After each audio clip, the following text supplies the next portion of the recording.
quoi un vrai de vrai? Un vrai de vrai, c'est une personne qui assume qui il est et qui essaye d'avancer, tu vois. Qu'est-ce qu'il assume Daouzi alors? Bah Daouzi, il assume d'être un peu bizarre, d'être un peu bizarre, d'avoir son franc-parler, de rigoler fort, de rigoler fort, d'être tout le temps excité, comme ça, tu vois, je suis un petit hyperactif depuis que je suis petit. Et puis voilà, j'assume tout ça, mes défauts, mes qualités. Je pourrais pas toutes les citer, sinon on prendrait beaucoup de temps. Je parle de mes défauts. On a le temps?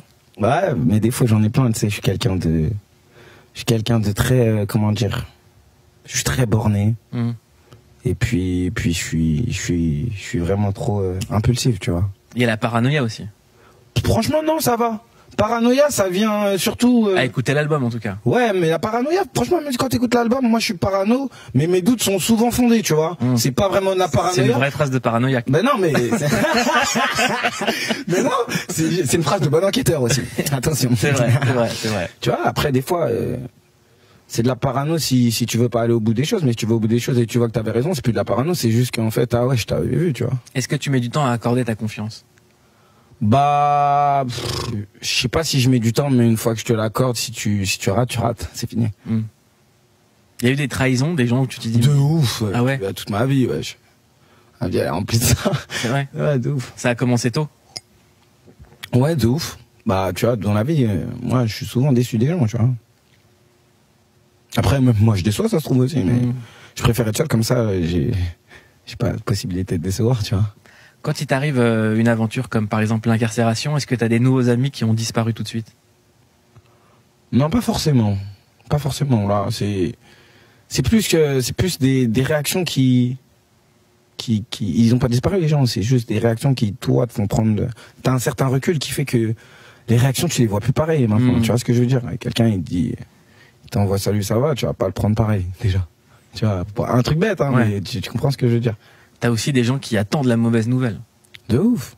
De ouf. Franchement, c'est pour ça que je t'ai dit, comme, par rapport à la phrase que tu disais tout à l'heure, être un artiste, des fois, c'est pas facile, tu vois. Il y a des gens qui t'en veulent, tu sais même pas pourquoi ils t'en veulent. Tu sais même pas, en vrai. Alors que t'as rien fait. T'as rien fait, si ce n'est, c'est t'en sortir. Et que tu penses jamais à eux. En vrai, c'est surtout ça aussi qui est très désolant. C'est que tu penses pas à des gens qui, eux, pensent à toi et t'aiment pas, tu vois. Qu'est-ce qui fait qu'aujourd'hui, des gens qui ne te connaissent pas peuvent passer leur temps sur des réseaux à activer des choses ou à se prendre la tête? Bah, je sais pas. Hein, est-ce qu'on peut les raisonner, ces gens? J'ai l'impression que non, même pas. Bon, non, c'est bon, kiffez, faites-vous plaisir, rigolez, tu vois. Si ça vous fait rire, rigoler, les gars, voilà. Chacun s'amuse comme il peut. Hein. Il vient d'où ce recul maintenant? Comment tu l'as pris? Le recul, tout ça. Bah, moi, franchement, j'essaye de... Je suis quelqu'un, en fait, qui prend beaucoup les choses à cœur. Ça veut dire que si je regarde trop, ça va me blesser. Ça veut dire, en vrai, tranquille. J'aimerais qu'on parle de cet album. Je disais qu'il a été fait dans l'urgence, mais quand on prend dans l'histoire de la musique, souvent les plus gros tubes qu'on entend, c'est des morceaux qui ont été faits à l'instinct, comme ça. Cet album, pourquoi est-ce que tu avais besoin de le faire dans cet espace-temps-là, en fait? Bah parce que j'ai envie de faire plein de trucs, déjà. Et j'avais envie que ça sorte, tu vois. J'avais des trucs à dire. Et que ça soit le bon moment ou pas, bah j'avais envie de les dire, tu vois. C'est pas... c'est hypocrite de dire ça parce qu'on vise toujours un certain succès commercial. Mais là, j'étais en mode, vas-y, je veux que ça sorte tranquille, t'inquiète, j'ai le temps. Tu vois ce que je veux dire? Ça veut dire, j'étais en mode, vas-y. Faut que je dise ce que j'ai sur le cœur. Alors que c'est l'album le plus écouté. Ouais, il est bien écouté, ça va. Ça va. Est-ce que aujourd'hui, quand tu réfléchis au prochain album, tu intègres la spontanéité? De ouf, moi je suis quelqu'un de très spontané, tu vois, et je pense que faut pas que je perde ça, c'est un peu ma force, tu vois, c'est quand on dit quand un joueur il est tout frais, tu vois, il vient d'arriver, c'est ma force un peu, tu connais. Ça veut dire il faut que je le garde. Premier contact avec la musique, ça a été quand? Bah c'est avec le CD de mon frère. Hein. Ouais, mon frère surtout, il écoutait Rimka, tout ça. C'est quoi le premier texte dont tu te souviens? Les premières rimes qui t'ont marqué dans le rap? Ouais, bousillé de Rimka. Hein. Ça donnait quoi? C'était quoi? Sorry James, c'est Rimka. Je suis bousillé. Hein. À cause du football madien, Brésil, je réside dans le 9-4. Je suis bousillé, ouais. J'ai la dalle comme si je serais une longue peine. Les 1100 cm cubes, les boludes. Les requins en vachette, la gâchette, mec, c'est bim bim. C'est ça. Et qu'est-ce qui t'a impacté, toi? Bah, je sais pas, tu vois, je voyais beaucoup de mecs, je voyais la tête des mecs qui étaient en bas de chez moi, tu vois, je voyais des mecs comme moi. T'as capté? Tu t'identifiais. Voilà, de ouf. Je m'identifiais à mort, ça veut dire j'aimais bien, tu vois. Après, j'étais petit, ça parlait pas forcément de trucs que moi, je connaissais à cette époque-là, où, tu vois, je me sentais pas forcément grave visé, mais j'aimais bien le fait de voir des gens comme moi, tu vois, à la télé, ils sont là, c'est lourd. Et quand tu utilises, par exemple, dans un autre morceau, le terme petit con, quand tu dis petit con, crois-moi, est-ce que toi, tu te sentais petit con à l'époque? Ouais, moi, j'étais un bon petit con, hein. Ouais. Ah, je te jure, hein. Ah ouais, j'étais un bon petit con, moi, je te jure. Après, moi, je pense pas que c'est péjoratif de dire ça, tu vois. Après, con, c'est une insulte, mais bon, un petit con, tu sais comment c'est, tu vois. Maintenant, c'est quoi un petit con, aujourd'hui? Bah, un petit con, c'est un mec il est malin, le petit con, à la base. Mais il fait le petit con. Il aime bien rigoler, il veut s'amuser, il fait pas ce qu'on lui demande, c'est un petit con.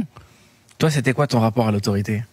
Ah, moi, j'ai toujours, d'ailleurs, aujourd'hui encore, j'ai un vrai, j'aime pas trop l'autorité, moi, tu vois. J'aime pas quand on me dit fais ça, tu vois.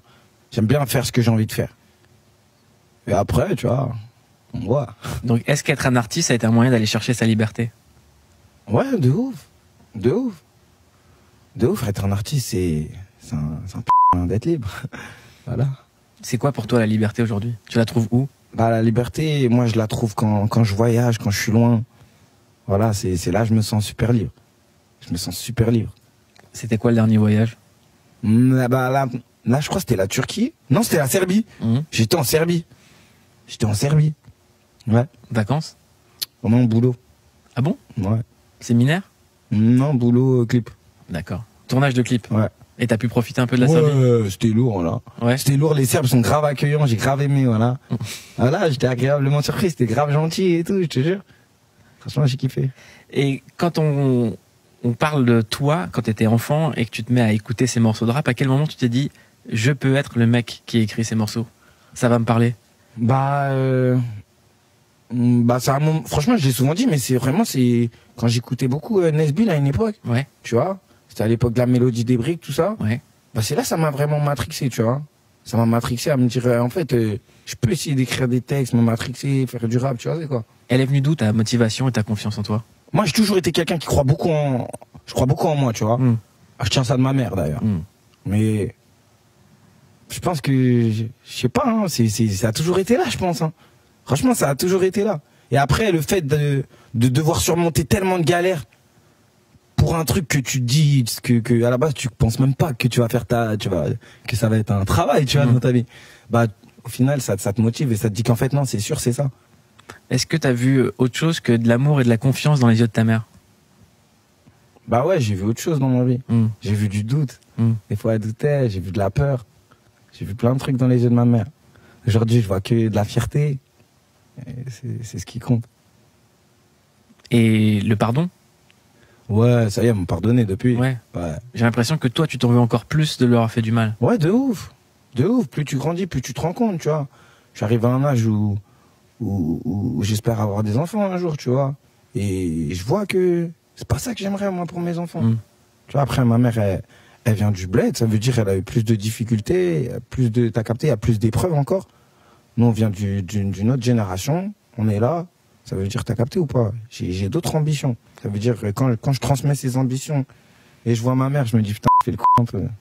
Et ben moi, je te le souhaite ce soir à la radio d'être un homme amoureux et un papa heureux. Merci, c'est gentil. Et c'est quoi les chansons qui t'ont marqué, toi? Dans ma jeunesse, du rap ou... Tout.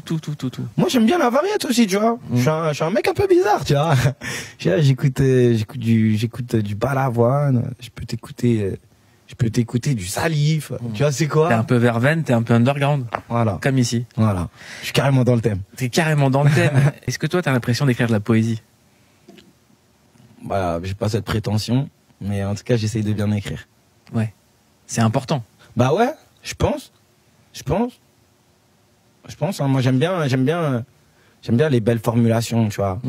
J'aime bien, moi. T'es en compétition avec les autres? Je suis en compétition avec moi-même, déjà. Ouais. Mais est-ce que ça fait partie de toi, la compétition? Ouais. Bah ouais. Je pense qu'il faut, pour se surpasser, c'est important.